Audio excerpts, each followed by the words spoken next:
പ്രിയ കൂട്ടരേ.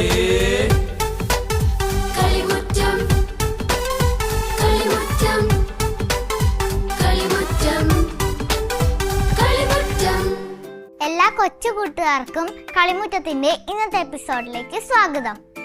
കൂട്ടുകാരെ, എന്തുണ്ട് വിശേഷങ്ങൾ? സുഖമായിരിക്കുന്നോ?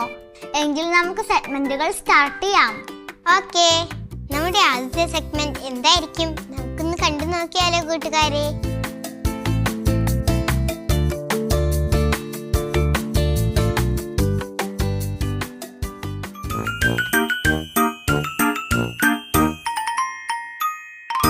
ഹായ് കൂട്ടുകാരെ, എല്ലാവർക്കും സുഖമാണോ? നിങ്ങൾ എല്ലാവരും കഥ കേൾക്കാൻ തയ്യാറാണോ? നമുക്ക് എല്ലാവരും ഒന്ന് പരിചയപ്പെട്ടാലോ? മയിലിന്റെ പേരെന്താ? എമിൻ റോസ്. ഏത് കാട്ടിൽ നിന്നാ വരുന്നേ? പുളിങ്കര. മീനിന്റെയോ? ഏത് കാട്ടിൽ നിന്നാ വരുന്നേ? കുറ്റിക്കാട്. താറാവിന്റെ പേരെന്താ? ജവാൻ ജെയിംസ്. ഏത് കാട്ടിൽ നിന്നാ വരുന്നേ? താഴൂർ. ജിറാഫിന്റെ പേരെന്താ? ജുവൽ. ഏത് കാട്ടിൽ നിന്നാ വരുന്നേ? കുറ്റിക്കാട്. എല്ലാവരും കഥ കേൾക്കാൻ തയ്യാറല്ലേ? ഇന്ന് നമുക്ക് ലോത്തിന്റെ കഥ കേട്ടാലോ? അബ്രാഹത്തിൽ നിന്നും പിരിഞ്ഞുപോയ ലോത്ത് സോദോം ഗൊമോറ എന്ന പട്ടണങ്ങളിലാണ് താമസിച്ചിരുന്നത്. അവിടെയുള്ള ആളുകളെല്ലാം വളരെയധികം സമ്പന്നരായിരുന്നു. അതുകൊണ്ട് തന്നെ ദൈവഭയം അവർക്ക് തീരെയില്ലായിരുന്നു. അവർ പാപത്തിലാണ് ജീവിച്ചുകൊണ്ടിരുന്നത്. ഇത് ദൈവത്തിന്റെ അരികിലെത്തിയിരുന്നു.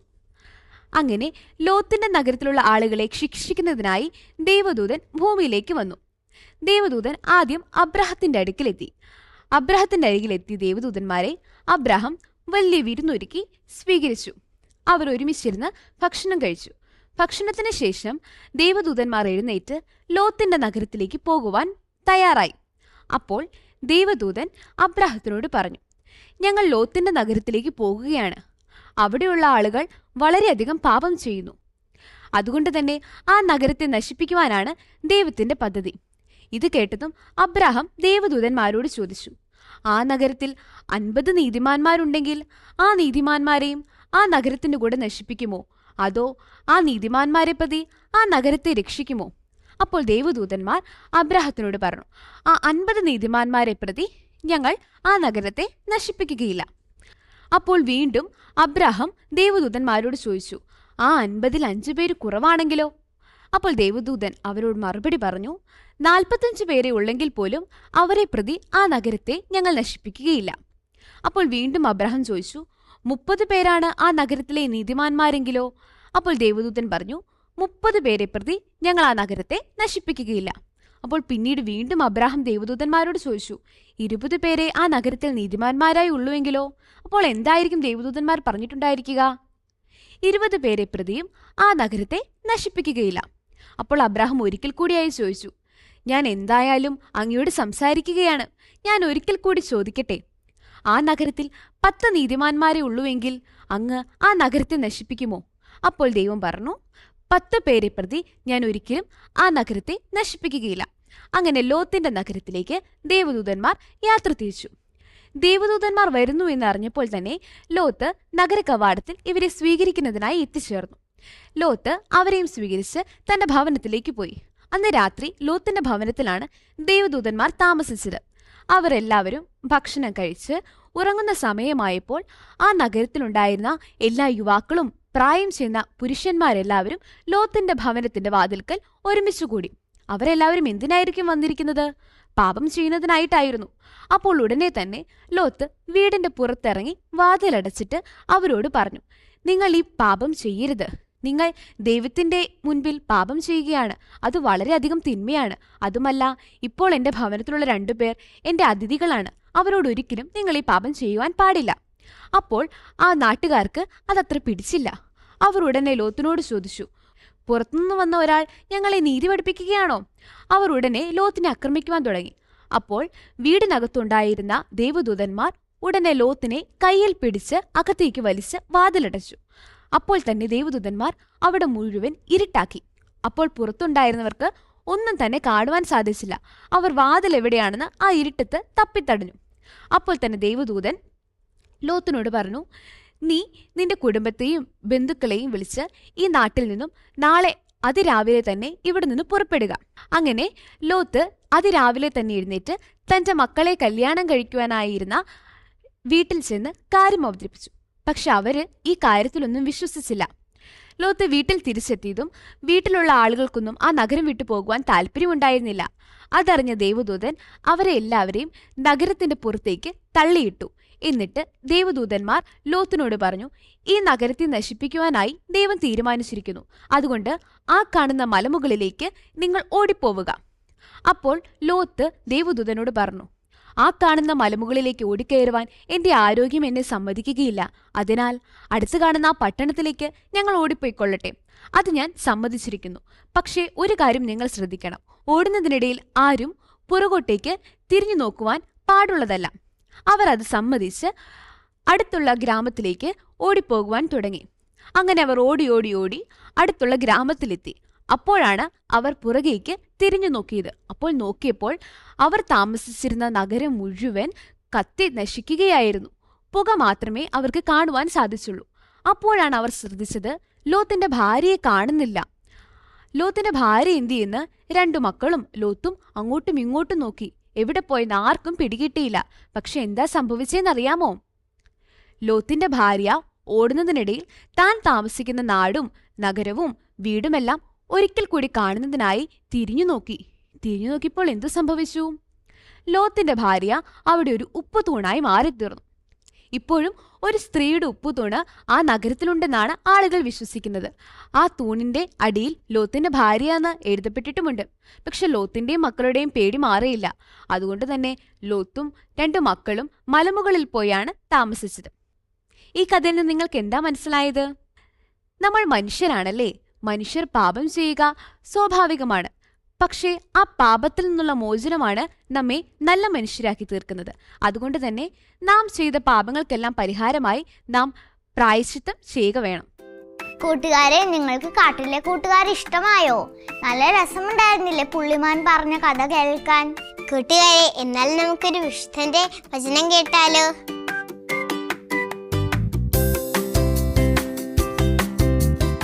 സഹായം കൂടാതെ വിശുദ്ധിയില്ല. വിശുദ്ധ ഫ്രാൻസിസ് സെയിൽസ്. എങ്കിൽ കൂട്ടുകാരെ, നമുക്കൊരു ക്രാഫ്റ്റ് ഉണ്ടാക്കാൻ പഠിച്ചാലോ?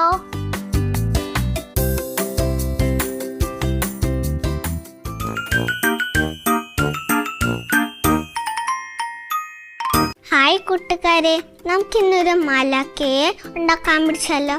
അതിന് ആവശ്യമായിട്ടുള്ള സാധനങ്ങൾ എന്തൊക്കെയാണെന്ന് നോക്കാം. ആദ്യമായി നമുക്ക് വേണ്ടത് paper cup, paint, scissors, pen brush, marker, 1 star, സൂചി നൂല്, thermocol ball, gum, beads, colour paper. ആദ്യമായി നമുക്ക് പേപ്പർ കപ്പ് പെയിന്റ് ചെയ്തെടുക്കാം.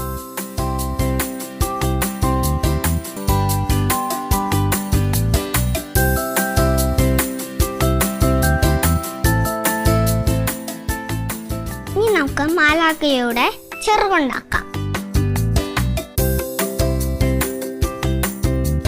ഇനി നമുക്കിത് കത്രിക കൊണ്ട് വെട്ടിയെടുക്കാം.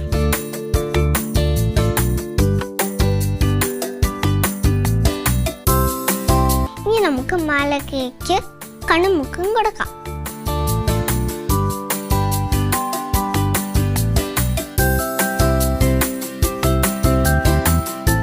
ഇനി നമുക്ക് മാലാഖയുടെ കാലുണ്ടാക്കാം.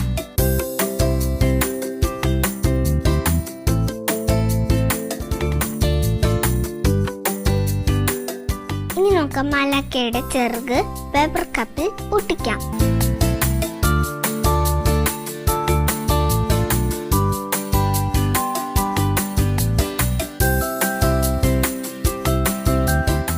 ഇനി നമുക്ക് മാലാഖയുടെ തല ഒട്ടിച്ചു കൊടുക്കാം.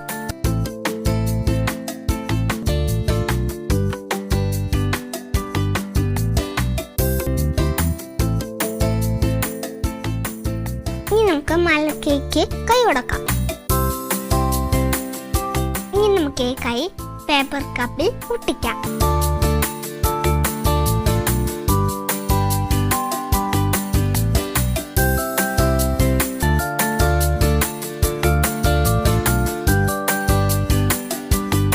ഇനി നമുക്ക് മാലാഖയുടെ കയ്യിൽ സ്റ്റാർ കൊടുക്കാം.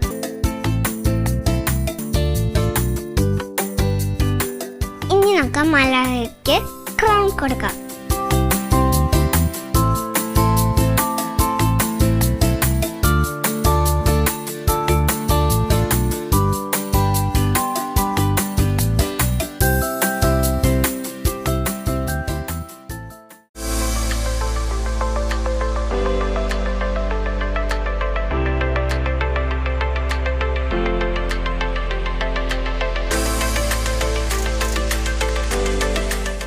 അങ്ങനെ നമ്മുടെ മാലാഖ റെഡി ആയി കഴിഞ്ഞു.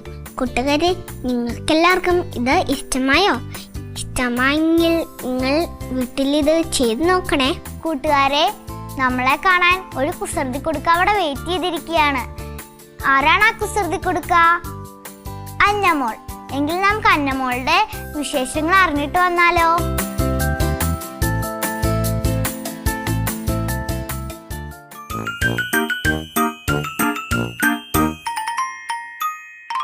മാലാഖേ. ഹായ് അന്നമോളെ. ഹായ് മാലാഖേ. അന്നമോൾ എന്തിനാ പേടിച്ചോടി വന്നത്? എന്താ എന്റെ അന്നമോള് കണ്ടത്? അതൊരു ജീവിയാ മാലാഖേ. അതെന്ത് ജീവിയാ അന്നമോളെ? വീട്ടിലെ ഭിത്തിയിലൊക്കെ കാണുന്ന ഒരു ജീവിയില്ലേ, അതാ മാലാഖേ. വല കെട്ടി അതിൽ ജീവിക്കുന്ന ജീവിയാണോ അന്നമോളെ? അതേനെ. അന്നമോൾ കണ്ട ആ ജീവിയുടെ പേരെന്താണെന്നോ? എന്താ മാലാഖേ? ചിലന്തി എന്നറിയപ്പെടുന്ന ഒരിനം ജീവിയാണിത്.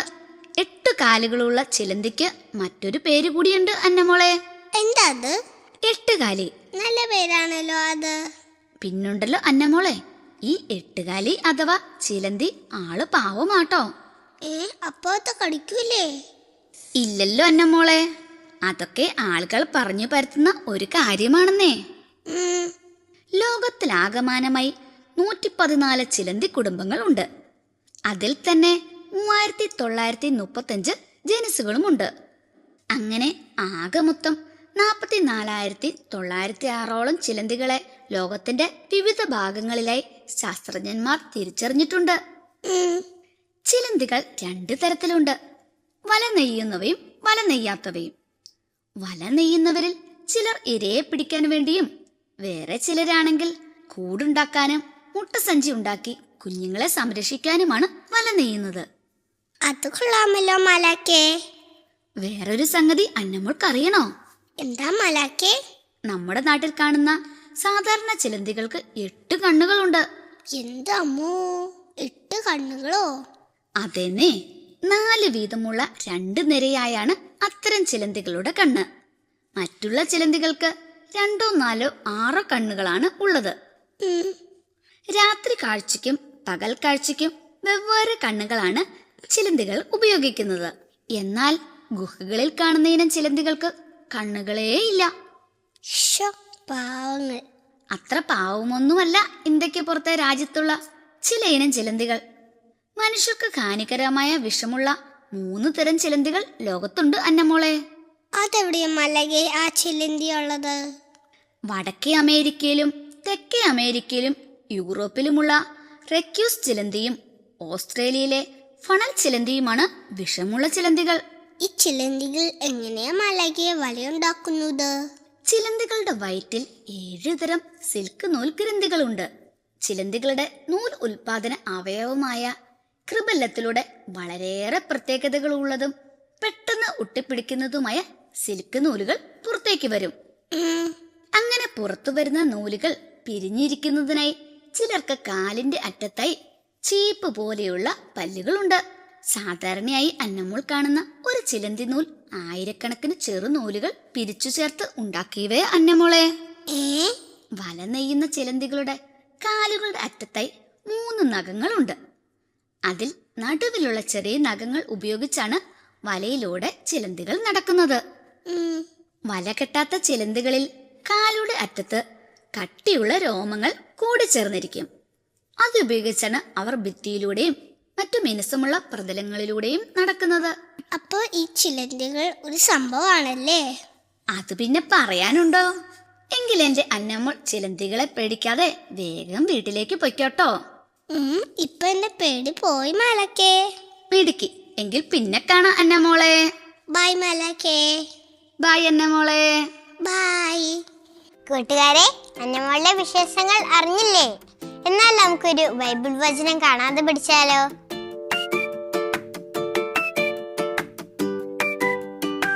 കർത്താവ് എത്ര നല്ലവനാണെന്ന് രുചിച്ചറിവിൻ.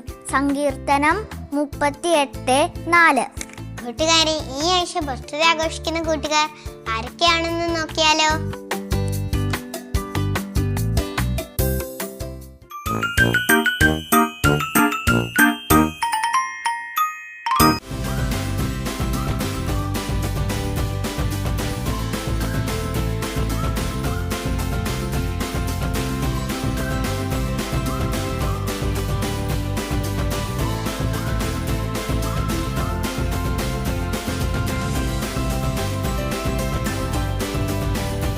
ഈ ആഴ്ച ബർത്ത്ഡേ ആഘോഷിക്കുന്ന എല്ലാ കൊച്ചു കൂട്ടുകാർക്കും ഞങ്ങളുടെ വക ബർത്ത്ഡേ ആശംസകൾ. എങ്കിൽ ഞാനൊരു കുസൃതി ചോദ്യം ചോദിക്കട്ടെ? ഓക്കേ. അക്ഷരങ്ങൾ രണ്ടും കൂട്ടിമുട്ടിയാൽ നിലവിളിക്കുന്ന ഇംഗ്ലീഷ് അക്ഷരങ്ങൾ. വാനിയ, എനിക്കൊരു ക്ലൂ തരാമോ? വവൽസിലുള്ള 2 ലെറ്ററാണ്. എയും ഇയും ആണോ? അല്ല. ഇവാനിയ പറയാമോ? ശരി, IO എന്നാണ് അർത്ഥം. അയ്യോ. അയ്യോ. എങ്കിൽ കൂട്ടുകാരെ, നമ്മുടെ അടുത്ത സെഗ്മെന്റ് ഏതാണെന്ന് നോക്കിയാലോ?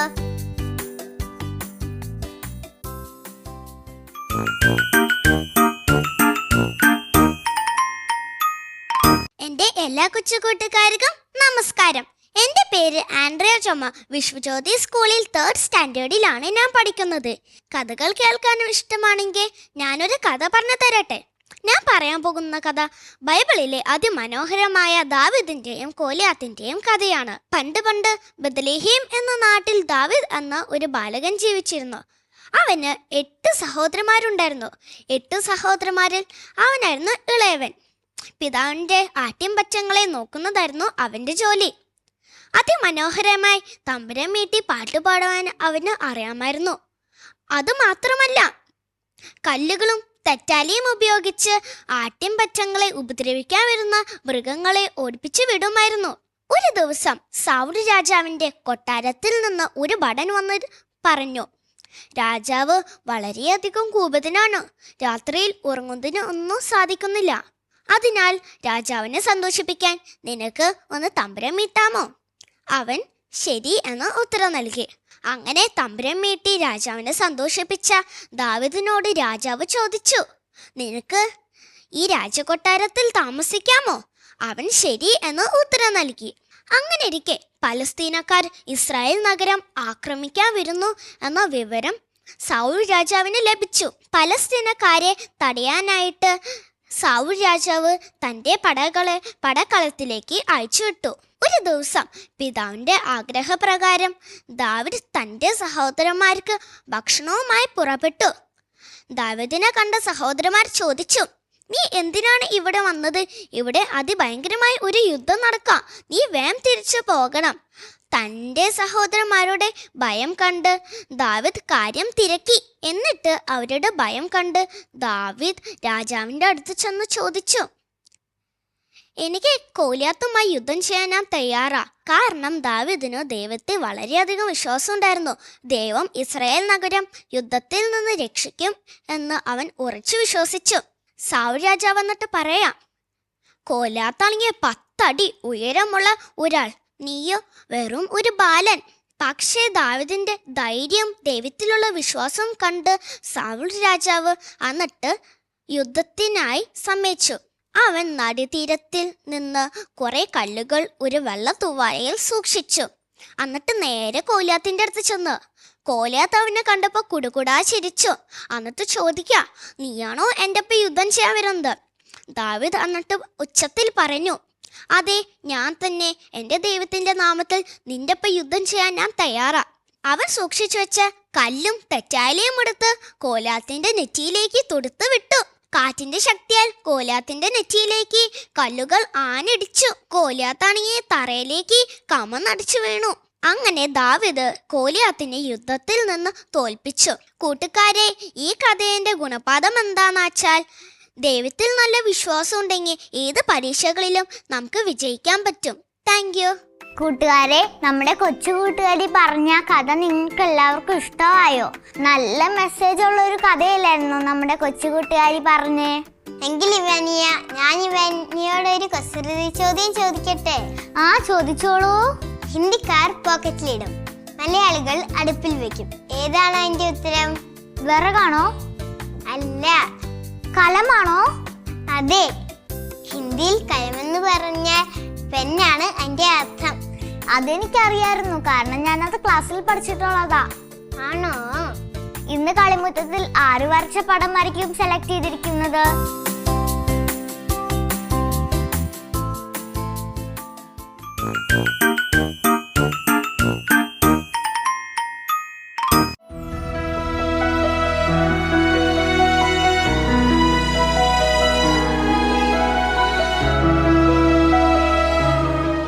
കൂട്ടുകാരെ, നിങ്ങൾക്കും ഇതുപോലെ പടങ്ങൾ വരയ്ക്കാനും കഥകൾ പറയാനും പാട്ടുകൾ പാടാനും കഴിവുകളും ഉണ്ടെങ്കിൽ തീർച്ചയായും കളിമുറ്റത്തിൽ ഞങ്ങളുടെ കൂടെ പങ്കെടുക്കാം.